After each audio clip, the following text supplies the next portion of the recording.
কাছে নিয়ে এসেছি আমি একটা নতুন রেসিপি। খাসির যে টেংরি হয়, টেংরির জুস। এটা শরীরের পক্ষে খুবই স্বাস্থ্যবান এবং হাজব্যান্ড এবং ছেলে খুবই পছন্দ করে।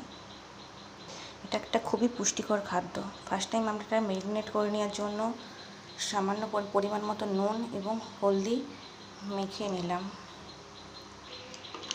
ভালো করে মেখে নিলাম। 10 মিনিট এটা ভালো করে আমরা ম্যারিনেট করে ঢেকে রেখে দেবো। 4টা টেংরির জন্য আমরা নিয়ে নিয়েছি একটা টমেটো, একটা আলু, একটুখানি পেঁপে, ধনেপাতা, সামান্য পরিমাণে রসুন, একটুখানি আদা, একটা পেঁয়াজ। খুব বেশি রিচ হবে না, কারণ রিচ হলে খুব শরীরের পক্ষে খারাপ, এবং এটা শরীর যেহেতু পুষ্টিকর একটা জিনিস, সেহেতু খুব হালকা রিচ রান্না তোমরা করো। পেঁয়াজটাকে আমি গ্রেটার দিয়ে গ্রেট করে নিলাম, আর সামান্য আদা রসুন এটাকে আমি শিলে পেস্ট করে নিলাম। তো মশলা রেডি, আমাদের কড়াই রেডি। সামান্য পরিমাণে তেল দিলাম। ফ্রেন্ডস, এটাই বলা, যতটা পরিমাণ কম তেল দেওয়া সেটাই দিও, কারণ যত কম তেলে রান্না হবে রান্নাটা তত শরীরের পক্ষে স্বাস্থ্যকর। তেলের মধ্যে হালকা একটু লবণ দিলাম।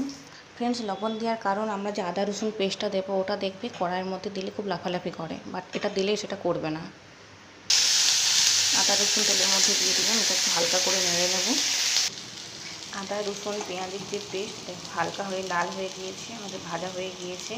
এর উপর আমরা কাঁচা লঙ্কা দিয়ে দিলাম, টমেটো কুচি দিয়ে দিলাম, এটা একটু নেড়ে নেব।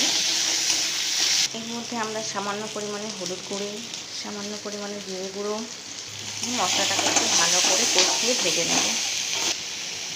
আমাদের মশলাটা রেডি হয়ে গিয়েছে। এবার আমরা চিংড়িটাকে কড়াইতে তুলে দেব। এটা হালকা আঁচে একটু নেড়ে নেব, ভালো করে কষিয়ে।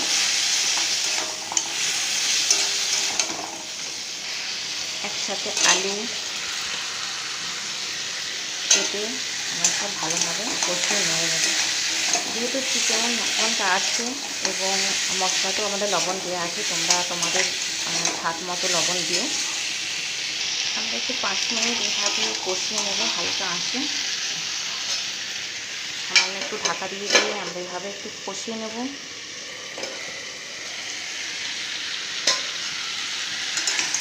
খুব সুন্দর একটা স্মেলটা খুব সুন্দর। চিকেনটা আমাদের কষিয়ে নেওয়া হয়েছে, টেংরির যে চিকেন, তো কষিয়ে নেওয়া হয়েছে ভালোভাবে।